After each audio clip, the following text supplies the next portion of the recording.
Il était 2h47 du matin. Thomas avait décidé de faire quelque chose que ses amis lui avaient formellement déconseillé. Traverser seul la forêt de Tronchet, dans l'Allier, en pleine nuit. Pas pour une raison particulièrement héroïque, juste parce qu'il était curieux. Il avait lu un article qui disait que les forêts, la nuit, se comportent différemment, qu'elles font des choses que la lumière du jour empêche de voir. Alors il y est allé. À peine entré sous le couvert des arbres, quelque chose a changé. Ce n'était pas le silence, c'était l'inverse. Il y avait un bruit sourd, presque inaudible, comme une vibration basse qui venait du sol lui-même. Il a regardé ses pieds. La terre était normale. De la mousse, des feuilles mortes, des racines. Mais cette sensation, comme si quelque chose respirait sous lui. Thomas n'était pas fou, et il n'avait pas peur du noir. Mais ce soir-là, au milieu de ces chênes vieux de 3 siècles, il a eu une certitude étrange et inconfortable. Il était en train de marcher sur quelque chose de vivant. Pas les arbres, pas les animaux. Quelque chose d'autre, quelque chose d'immense, d'invisible et d'absolument réel. Ce que Thomas ne savait pas encore, et ce que vous allez découvrir dans les prochaines minutes, c'est que cette sensation n'était pas une illusion. C'était de la science, de la biologie. Et franchement, c'est bien plus effrayant que n'importe quelle histoire de fantôme. Parce que les forêts sont vivantes d'une façon que personne ne vous a jamais vraiment expliquée. Les arbres communiquent, les arbres se défendent, les arbres s'entraident, les arbres souffrent. Et tout cela se passe surtout la nuit, pendant que vous dormez, pendant que vous pensez que la nature est immobile et silencieuse. Elle ne l'est pas. Restez avec moi parce que dans ce vidéo, on va entrer ensemble dans cet univers que la science a mis des décennies à commencer à comprendre. Et je vous garantis que la prochaine fois que vous vous promènerez en forêt, vous ne regarderez plus jamais les arbres de la même façon. Alors voici la vraie question que je veux vous poser dès maintenant, avant qu'on entre dans les détails scientifiques. Est-ce que vous avez déjà vraiment réfléchi à ce qu'est un arbre? Pas dans le sens botanique du terme, pas dans le sens « c'est un être vivant qui fait la photosynthèse ». Je veux dire vraiment, dans le sens « est-ce qu'un arbre pense? Est-ce qu'il ressent? Est-ce qu'il communique avec ses voisins? Est-ce qu'il sait que vous êtes là, en ce moment, en train de vous promener entre ses racines? Pendant des siècles, la réponse scientifique officielle était simple. Non, les arbres sont des organismes passifs. Ils poussent, ils respirent, ils meurent. Fin de l'histoire. Mais depuis les années 1980, quelque chose a radicalement changé dans la biologie végétale. Des chercheurs, d'abord moqués, ensuite pris très au sérieux, ont commencé à documenter des comportements dans les forêts qui ne correspondaient à aucun modèle connu. Des comportements qui ressemblaient, de façon troublante, à de la communication, à de la coopération, à de la mémoire. En 1983, 2 biologistes américains, David Rhodes et Gordon Orians, ont publié une étude qui a choqué la communauté scientifique. Ils étudiaient des saules et des aulnes dans l'État de Washington quand ils ont remarqué quelque chose d'étrange. Lorsqu'un arbre était attaqué par des insectes, les arbres voisins, qui n'étaient pas encore attaqués, commençaient à produire des substances chimiques défensives dans leurs feuilles, avant même que les insectes ne les atteignent. Comment c'était possible? Ces arbres n'étaient pas connectés par les racines. Ils étaient séparés par plusieurs mètres. La réponse était dans l'air, littéralement. Les arbres libèrent des composés organiques volatiles, des molécules chimiques qui voyagent dans l'atmosphère pour avertir leurs voisins d'un danger imminent. C'est un langage chimique, un système d'alerte précoce, une communication aérienne entre organismes que nous pensions incapables de communiquer. Mais ce n'était que le début. Parce que si la communication aérienne était déjà stupéfiante, ce que les scientifiques ont découvert sous le sol quelques années plus tard allait changer complètement notre façon de comprendre ce qu'est une forêt. Sous vos pieds, en ce moment, si vous étiez debout dans n'importe quelle forêt française, que ce soit dans les Vosges, en Bretagne, dans le Massif central ou dans les Landes, il existe un réseau d'une complexité comparable au cerveau humain. Des millions de fils invisibles, des connexions, des échanges d'informations, de nutriments, de signaux chimiques, un Internet biologique qui existe depuis des millions d'années avant que nous inventions Internet. On l'appelle le réseau mycorhizien, ou, comme les scientifiques l'ont surnommé avec une pointe d'émerveillement, le Wood Wide Web. Et ce réseau, il est actif surtout la nuit. Parlons du Wood Wide Web, vraiment. Ce terme a été popularisé par la biologiste canadienne Suzanne Simard, dont les travaux ont littéralement révolutionné la façon dont la science comprend les forêts. Dans les années 1990, alors qu'elle travaillait comme chercheuse en Colombie-Britannique, Simard a mené une expérience qui semblait presque folle à l'époque. Elle a injecté du carbone radioactif, un traceur, dans un boulot, et elle a attendu. Quelques heures plus tard, ce carbone radioactif est apparu dans un sapin Douglas voisin, un arbre d'une espèce totalement différente. Séparé du boulot par plusieurs mètres de sol, le carbone avait voyagé, sous terre, à travers le réseau de champignons. Ce que Simard venait de prouver, c'est que les arbres ne se contentent pas de coexister dans une forêt. Ils échangent activement des ressources. Ils se nourrissent mutuellement. Un arbre en bonne santé peut, littéralement, nourrir un arbre malade ou un jeune plant qui n'a pas encore accès à la lumière. Et ce transfert se fait de nuit, au moment où la photosynthèse est à l'arrêt et où le réseau souterrain est le plus actif. Simard a découvert autre chose, quelque chose qui a encore plus choqué la communauté scientifique. Dans une forêt, il existe des arbres mères, des arbres centraux, généralement les plus vieux et les plus grands, qui sont connectés à un nombre extraordinaire d'autres arbres, parfois des centaines, via le réseau mycorhizien. Ces arbres mères fonctionnent comme des hubs, des centres de distribution. Ils reçoivent, stockent et redistribuent les ressources à travers tout le réseau forestier. Et Simard a observé quelque chose d'encore plus troublant. Lorsqu'un arbre mère était en train de mourir, attaqué par un insecte, abattu par une tempête, rongé par une maladie, il transférait massivement ses réserves de carbone, d'eau et de nutriments vers les arbres voisins avant de mourir, comme s'il savait, comme s'il anticipait sa propre mort et cherchait à léguer ses ressources. Est-ce que c'est de la conscience ? Est-ce que les arbres savent qu'ils vont mourir ? La réponse scientifique prudente, c'est « nous ne savons pas ». La biologie végétale est encore trop jeune pour répondre à cette question avec certitude. Mais les preuves comportementales s'accumulent et elles sont impossibles à ignorer. Ce qu'on sait avec certitude, c'est ceci. La forêt n'est pas une collection d'individus qui se battent pour des ressources, comme on le croyait dans le cadre de la théorie darwinienne classique. La forêt est un super-organisme, un réseau coopératif, une entité collective qui agit, dans une certaine mesure, comme un seul et même être. Et la nuit, quand tout semble silencieux, quand vous dormez, quand la lumière a disparu, ce réseau est en pleine activité. Les échanges chimiques s'intensifient, les signaux d'alarme circulent, les nutriments voyagent, les défenses se construisent. La forêt ne dort jamais. Maintenant, je veux vous parler de quelque chose qui va peut-être vous empêcher de dormir ce soir. Pas au sens figuré. En 2016, une équipe de chercheurs de l'université d'Helsinki a utilisé des scanners laser 3D pour surveiller des arbres en forêt pendant toute une nuit. Et ils ont découvert quelque chose que personne n'avait jamais observé auparavant. Les arbres, la nuit, s'affaissent légèrement. Leurs branches s'abaissent, leurs feuilles pendent, et au lever du soleil, ils se redressent. Les arbres dorment, pas comme vous et moi, pas avec un cerveau en mode repos, mais il existe un cycle circadien, un rythme biologique lié à la lumière et à l'obscurité, qui régule le comportement des arbres de façon aussi précise que notre propre cycle veille-sommeil. Et pendant ce sommeil végétal, quelque chose de fascinant se produit. La pression hydraulique dans les troncs chute, la circulation des fluides ralentit. Les stomates, ces millions de minuscules pores sur les feuilles, se ferment hermétiquement pour économiser l'eau. La photosynthèse s'arrête complètement, mais le réseau souterrain, lui, ne s'arrête pas. Les échanges mycorhiziens sont en réalité plus intenses la nuit, car l'arbre, libéré des demandes énergétiques de la photosynthèse, peut consacrer plus de ressources aux échanges avec le réseau fongique. C'est la nuit que se produisent les transferts les plus importants de carbone, d'azote et de minéraux entre les arbres. C'est la nuit que les signaux d'alarme chimique voyagent le plus efficacement dans l'atmosphère froide et dense. Et voici quelque chose qui va vraiment vous arrêter net. Les chercheurs de l'ETH Zurich ont découvert que les arbres produisent des sons. Pas des sons audibles par l'oreille humaine, des ultrasons, des vibrations acoustiques qui voyagent à travers les fibres de bois à des fréquences entre 20 et 100 kHz. Ces sons ressemblent, en les ralentissant et en les amplifiant, à des cliquetis, des craquements, des sifflements. Pourquoi les arbres produisent-ils ces sons ? La réponse est liée au stress hydrique.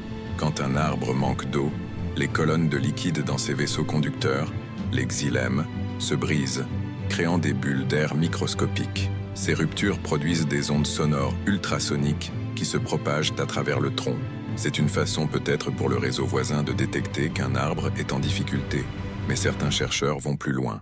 Ils suggèrent que ces ultrasons pourraient également jouer un rôle dans la communication directe entre arbres, que les racines voisines pourraient entendre ces signaux et modifier leur comportement en réponse. La forêt, la nuit, est remplie de sons que vous ne pouvez pas entendre. Elle est remplie de conversations que vous ne pouvez pas comprendre. Et si vous vous retrouvez un jour debout dans une forêt à 3 heures du matin, comme Thomas, et que vous sentez cette vibration venir du sol, maintenant vous savez ce que c'est. Ce ne sont pas des fantômes, c'est quelque chose de bien plus réel, bien plus complexe, et d'une certaine façon bien plus mystérieux. Dites-moi dans les commentaires, est-ce que vous auriez le courage de traverser une forêt seule, à minuit, en sachant tout ça? Je suis vraiment curieux de savoir ce que vous pensez.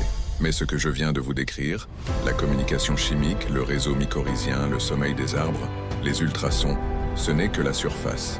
Et je dis vraiment la surface, parce qu'il y a quelque chose que la majorité des documentaires sur la nature ne vous disent pas. Quelque chose qui rend tout ce que nous venons de voir encore plus vertigineux. Ce réseau, ce Wood Wide Web, n'est pas seulement un système de transfert de nutriments, c'est un système de mémoire. Des chercheurs de l'Université de Western Australia ont démontré que les plantes peuvent apprendre de leurs expériences passées et modifier leur comportement futur en conséquence. Une définition qui, dans tout autre contexte, correspondrait exactement à ce qu'on appelle la mémoire et l'apprentissage. Des sensitives, Mimosa pudica, qui étaient habituellement sensibles au toucher et repliaient leurs feuilles, en réponse, ont été soumises à des chutes répétées et non dangereuses.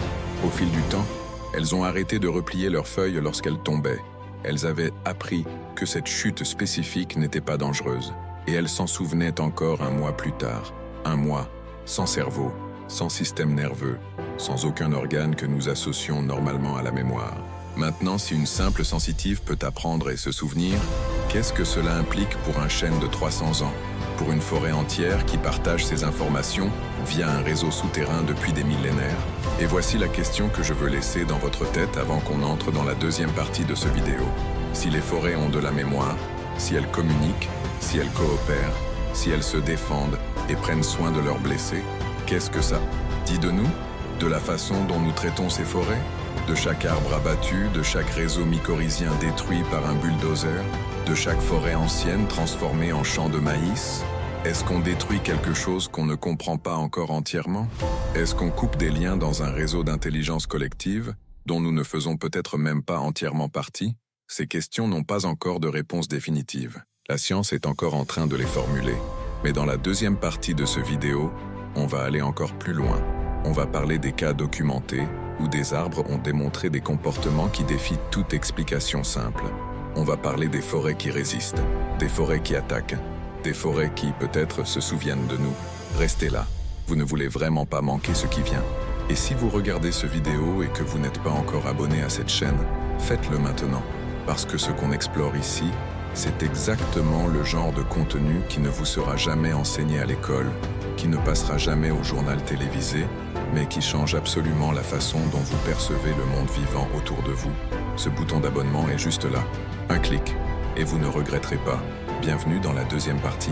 Si vous avez suivi jusqu'ici, et le fait que vous regardez encore me dit que oui, vous avez suivi, vous avez déjà compris quelque chose que beaucoup de gens ne comprennent jamais. Une forêt n'est pas un décor, ce n'est pas un fond de tableau, c'est un organisme, un système intelligent, un réseau qui pense, qui réagit, qui s'adapte. Et maintenant, on va parler des moments où cet organisme se défend, activement, agressivement, de façon coordonnée. En 1979, dans les savanes africaines, et oui, je sais, on parle de forêt française, mais ce cas précis est fondamental pour comprendre ce qui se passe aussi dans nos forêts à nous. Des chercheurs ont observé quelque chose de stupéfiant avec des acacias. Des girafes broutaient les feuilles d'un acacia.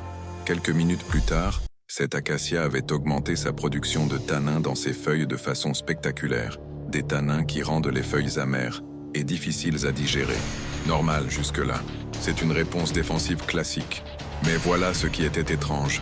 Les acacias situés à plusieurs dizaines de mètres, des arbres que les girafes n'avaient pas encore touchés, avaient également commencé à augmenter leur production de tanins avant d'être attaqués, comme s'ils avaient été prévenus. Ce signal d'alarme s'appelait de l'éthylène, un gaz, libéré dans l'air par l'arbre attaqué, capté par les voisins, interprété comme un signal de danger imminent. Ce phénomène existe aussi dans nos forêts françaises. Les pins sylvestres attaqués par les chenilles processionnaires du pin libèrent des composés terpéniques volatiles qui alertent les pins voisins. Ces pins voisins augmentent leur production de résine défensive, cette résine collante qui peut littéralement piéger et tuer les insectes, avant même d'être attaqués directement. Ce n'est pas de la coïncidence, c'est de la coordination. Mais voici où ça devient vraiment troublant.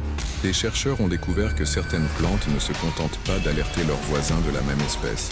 Elles recrutent activement des prédateurs. L'orme et le pin sylvestre, lorsqu'ils sont attaqués par des acariens ou des chenilles, libèrent des composés chimiques spécifiques qui attirent les acariens prédateurs, des ennemis naturels des insectes qui les attaquent. Ces arbres utilisent une tierce espèce comme arme biologique. Pensez à ce que ça implique. L'arbre identifie l'espèce qu'il attaque. Il produit un signal chimique précis, spécifique à cette espèce d'attaquant. Et ce signal attire exactement le bon prédateur. C'est une stratégie militaire, complexe, ciblée, efficace. Et tout cela se passe la nuit, dans le silence de nos forêts, sans que nous en sachions rien. Est-ce que vous commencez à comprendre pourquoi Thomas sentait quelque chose sous ses pieds, dans cette forêt, à 3 heures du matin? Ce n'était pas de l'imagination. C'était un champ de bataille, invisible, silencieux, mais absolument réel. Dites-moi ce que vous ressentez là, maintenant, en écoutant ça. Est-ce que c'est de la fascination, de l'inquiétude, les deux à la fois? Écrivez-le dans les commentaires. Je lis vraiment tous vos messages. Parlons maintenant de quelque chose qui va vraiment changer votre rapport aux forêts anciennes. La mémoire. Pas la métaphore de la mémoire, la vraie. La mémoire biologique, moléculaire, encodée dans les cellules mêmes des arbres. Il existe un phénomène en biologie végétale appelé la mémoire épigénétique. En termes simples, les arbres peuvent modifier l'expression de leurs gènes en réponse à des événements stressants. Une sécheresse, une attaque d'insectes, une vague de froid extrême. Et ces modifications génétiques peuvent persister pendant des années, voire des décennies. L'arbre se souvient de l'événement stressant au niveau moléculaire et reste préparé à y faire face s'il se reproduit. En 2019, des chercheurs de l'Institut national de recherche pour l'agriculture, l'alimentation et l'environnement, l'INRAE, en France, ont publié une étude fascinante sur des chênes pédonculés dans les forêts du Val-de-Loire. Ces chênes avaient subi une sécheresse sévère en 2003. Vous vous souvenez de la canicule de 2003 en France? 15 000 morts. Une des pires catastrophes climatiques de l'histoire française récente. Eh bien, 16 ans après, ces chênes montraient encore des modifications épigénétiques liées à cet événement. Leurs cellules étaient encore en mode « alerte sécheresse », encore prêtes à répondre. 16 ans. Pensez à ce que cela signifie pour un chêne de 500 ans. Un arbre qui a vécu la Révolution française, les 2 guerres mondiales, les grandes épidémies, les famines. Cet arbre porte en lui la mémoire biologique de 5 siècles d'événements climatiques et biologiques. Chaque sécheresse, chaque tempête, chaque attaque d'insectes, tout cela est encodé, d'une certaine façon, dans ces cellules. Et via le réseau mycorhizien, cette mémoire peut, dans une certaine mesure, être partagée. Des signaux chimiques qui circulent dans le réseau peuvent transmettre des informations sur les conditions environnementales passées aux jeunes plants connectés au réseau. Les nouveau-nés de la forêt héritent en partie de l'expérience des anciens. C'est une forme de transmission intergénérationnelle de connaissances, sans langage, sans ADN transmis par reproduction, juste de la chimie, juste des molécules qui voyagent dans le noir sous vos pieds. Et maintenant, parce que ce vidéo ne serait pas complet sans ça, je veux vous parler de ce qui se passe quand cette mémoire, ce réseau, cet organisme collectif est brisé. Quand on coupe une forêt ancienne, on ne coupe pas juste des arbres. On détruit un réseau qui a mis des siècles à se construire. Le réseau mycorhizien d'une forêt ancienne est infiniment plus complexe et plus efficace que celui d'une forêt plantée il y a 20 ans. Les connexions sont plus profondes, les champignons plus diversifiés, les échanges plus riches. Une forêt plantée, même avec les meilleures intentions, ne remplace pas une forêt ancienne. Pas plus qu'un réseau de rues de banlieue ne remplace Internet. En France, moins de 0,5% du territoire forestier est considéré comme forêt ancienne. Des forêts qui n'ont jamais été coupées à blanc depuis au moins plusieurs siècles.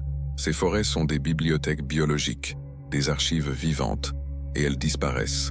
Est-ce qu'on réalise vraiment ce qu'on perd? Est-ce qu'on réalise qu'en détruisant ces forêts, on efface des mémoires que rien ni personne ne pourra jamais reconstituer? Maintenant, je veux vous emmener avec moi, vraiment. Fermez les yeux une seconde si vous pouvez, ou gardez-les ouverts si vous préférez. Mais je veux que vous imaginiez que vous êtes là. Il est 23 heures. Nous sommes en octobre. Vous venez d'entrer dans une forêt de chênes dans les Vosges. Il fait 4 degrés. Votre souffle fait de la vapeur. Vos pas font craquer les feuilles mortes sous vos pieds. À 23 ans, quelque chose s'enclenche dans la forêt. Les derniers stomates se ferment. Sur des millions et des millions de feuilles, simultanément, des pores microscopiques se scellent comme des portes qui se verrouillent. La photosynthèse s'arrête complètement. La forêt, en termes d'énergie lumineuse, entre en veille.